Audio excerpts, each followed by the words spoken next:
Heretics, Watchtower Bible and Tract Society in Norway are de facto pleading the fifth. Pleading the fifth is an American expression, but I'll use it anyway. When you cannot answer the government's question truthfully without providing evidence against yourself, then this is referred to in Norway as you don't have to cause self-incrimination. You don't have to testify against yourself. I use the term plead the fifth because we're speaking English right now, but Watchtower is pleading the fifth. And you wonder, why would Watchtower be accused of doing something illegal? Well, I'm apostate, I'm a former member, and I am result-oriented.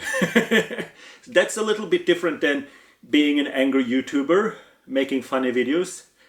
So I have been working hard to try to explain to the Norwegian government what really is inside the Shepherd of the Flock book. Shepherd of the Flock is the franchise manual. If you want to start a Jehovah Witness congregation, you need a franchise manual. That's called Shepherd of the Flock. And it has a lot of information of how to gather information about children, members of Jehovah Witnesses, former members, and the sexual partners of former members.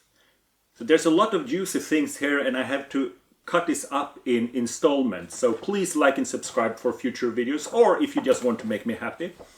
But I spend a lot of time doing this, and obviously I have to start with a complaint. I complain that Watchtower refused me to see the information they have in my file. Because the Shepherd of the Flock book says that if a disfellowship person move from one to a new territory, the confidential file should not be sent. So there is a confidential file. While Watchtower refused me to see this because they say there is no confidential file. So that's a part of my original complaint. And I think it was like 13 pages.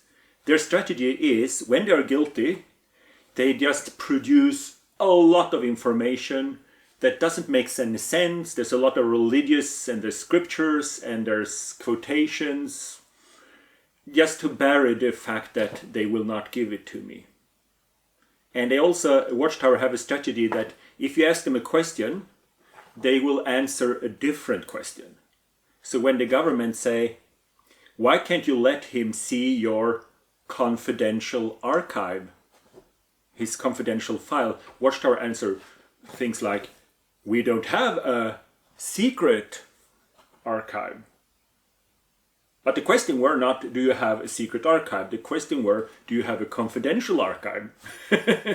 So this is how Watchtower do. So I wasn't okay with this. I had to educate the Norwegian government more. And the 18th of August, the government wrote a very, very specific letter to Watchtower with very specific wording that I had given them advice to use. So Watchtower cannot maneuver so much. And the government gave Watchtower until the 12th of September to answer. But it also states that you're not legally obligated to answer this letter if that would be self-incrimination. This translates to, if you cannot answer this truthfully without providing evidence that can be used against you in court, you do not have to answer. So they asked them to answer between 12th of September, and as of today, 31st of October, there's been no answer. So I feel confident to say that Watchtower's strategy is to plead the fifth and wait, because maybe nothing will happen. They got away with a lot of things in the past using these manipulative strategies. Because why can't they just answer a question? Well, in this case, it's obvious. So Watchtower collect information about children. Minor children that are not baptized.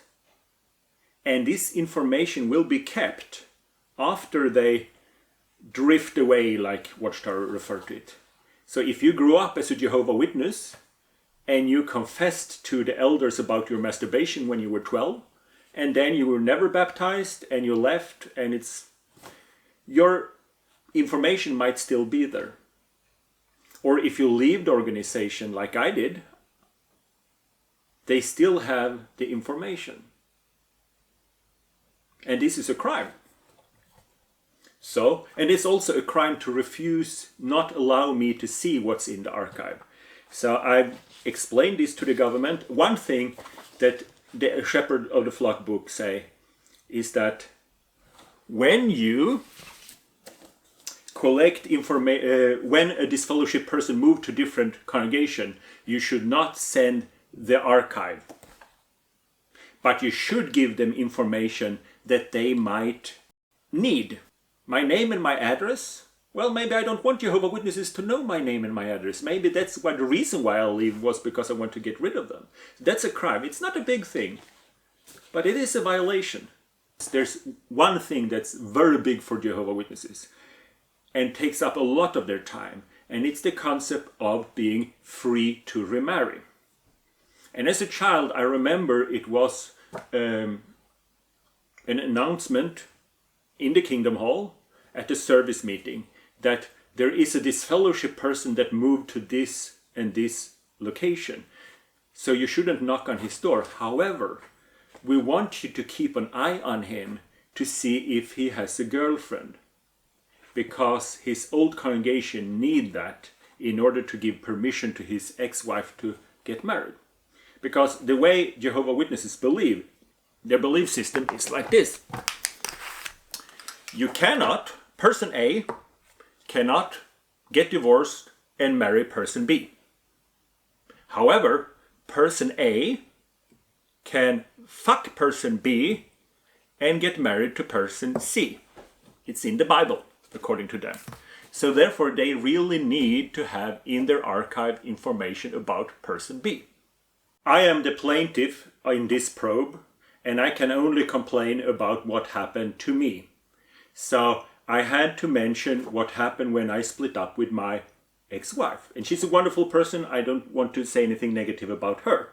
But that's what I had to work with.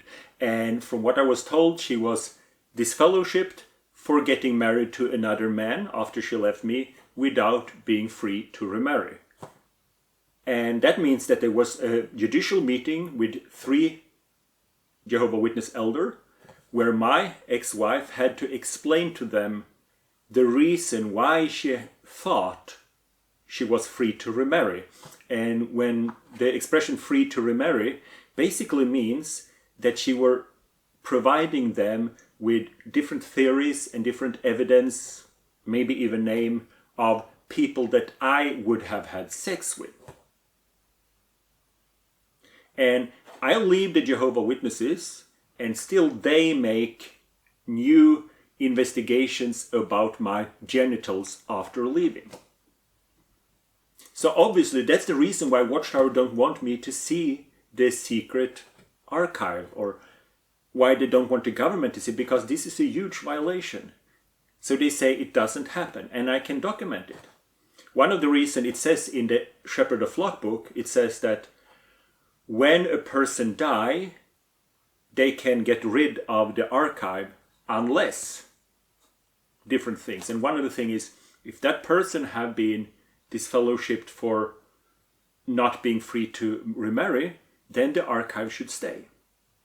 So in this case, when my wife, ex-wife, if she would die today, they would still keep her archive. Why? Well, because it has information about me.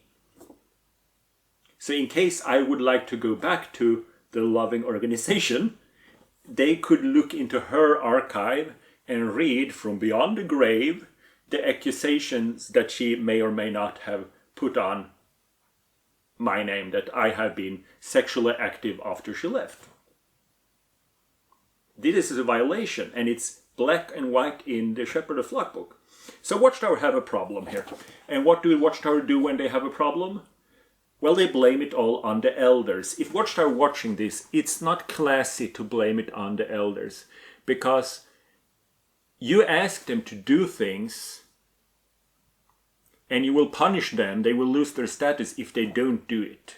And some of them are naive, and some of them believe that everything Watchtower do is legal and correct. So they follow directions. And in the communication with the government, Watchtower do everything they can to push the legal responsibility down on the elders. So if you're elder watching this, you should be aware of that what you're asked to do in the Shepherd of the Flock book often might constitute a crime, and when Watchtower are asked about this, they will blame the elders. It's not a classy thing to do, but that's what they're doing. So, this is the letter from the government. It's in Norwegian, and I will just show you some funny thing here. So Watchtower claim that they only have your information about me. They say that we only have my name, my gender, my date of birth. Why would they need my date of birth? Are they going to send me a cake? My social security number, my name, the number of the congregation, the date I was baptized, my preaching work, reason why I was disfellowshipped, the date it was announced I was disfellowshipped, well, I was serving as a pioneer, and they say this is the legit things.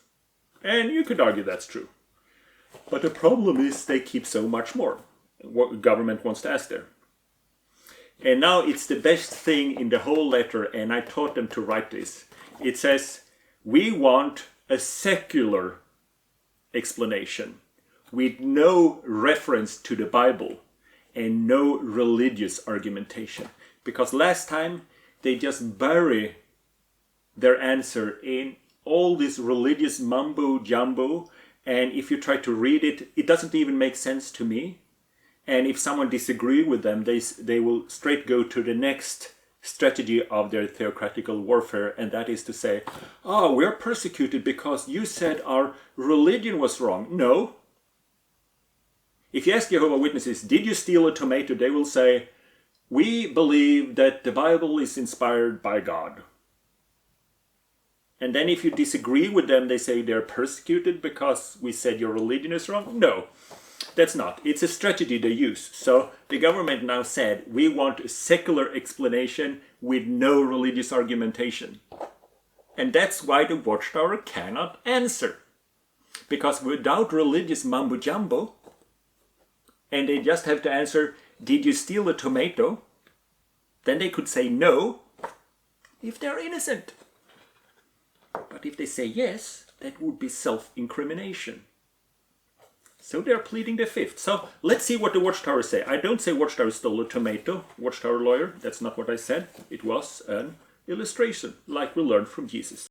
The Norwegian government asked Watchtower to provide answer to 8 specific questions. And they are not allowed to use scriptures and religious argumentation. So Watchtower plead the fifth. If you're a Jehovah's Witness, you can probably answer this question by heart. If you're an elder, I'm sure you can answer them by heart. The first question is, we ask you to confirm if a judicial meeting is conducted the way it's described in the Elder Book, chapter 22, verse 21 to 27. The question is, are elders supposed to follow direction? That's a pretty easy question. But Watchtower are pleading the fifth. Second question is that we ask you to confer whether for someone to be free to remarry, they need to provide evidence that the other spouse, their ex, in this case me, have committed porneia. And they reference to Elders Book, chapter 12, verse 72 to 73. If you're a Jehovah's Witness, you know this by heart, and especially if you're an elder. But Watchtower are pleading the fifth. Third question is that we ask you to explain what kind of information you deal with when you treat this kind of meetings. In general, provide us the information. The meeting with my ex-wife. So if they would give specific details in an answer, I could not share it with you. But we all know when a person say, I am free to remarry, that's all about providing evidence what the ex did. So Watchtower would be able to answer this question in general without violating her privacy, but they are pleading the fifth. And then the fourth question is about the congregation's archive. Then it says that the elder should have a blue envelope and a form called S77 with notes about the publisher, emails, letters about me, letters from me, letters, all kind of documentation. And then fifth question is that according to the Shepherd of Flock book, chapter 22, 21 to 27, that the form S77 should be stored indefinitely. And the plaintiff have asked for permission to see this. And have you given him this? Have they given me a copy of S77? They have not. And Watchtower pleading the fifth. Then the question number 6 is, if the answer on the previous question is no, why not? Why can't you give the plaintiff a copy of S77 and that documentation? Because I have the legal right to see that. That would be a crime. And Watchtower could answer this and say, no, we don't like him because in the apostate, and Satan was the first apostate, and if anyone misused their free will, they don't deserve free will. They could say anything, but they are no longer allowed to say crap like that because it has to be a secular and factual. So instead, they are pleading the fifth. Seventh question is, they ask the Watchtower here that you only have a Watchtower claim that you only have a very limited amount of personal information. And please explain to us why you need this information at all. When I'm complaining, why would they need my baptist date, for instance? It's not a big deal, but why would they need it? It's enough to say that I was baptized, or the date of birth, and how many hours I made the last year as a Jehovah Witness. It's not a big thing, but still, they're not entitled to that, according to the law of the land. And then, question number 8 from the government. According to plaintiff, his ex-wife is disfellowshipped for not being free to remarry. According to the Elders Book, chapter 12, 71-76, that claims that she must prove that she's free to remarry. And this means that the plaintiff have done something that you consider to be cheating on her, or porneia. And then the golden question is, how can you conduct a judicial meeting without dealing with the information that belongs to the plaintiff? How can they have a meeting with my ex, and she's a nice person, we're not talking about her now, I wish her all the best. But how can you have a meeting to decide whether she's free to remarry without talking about the plaintiff's genitals?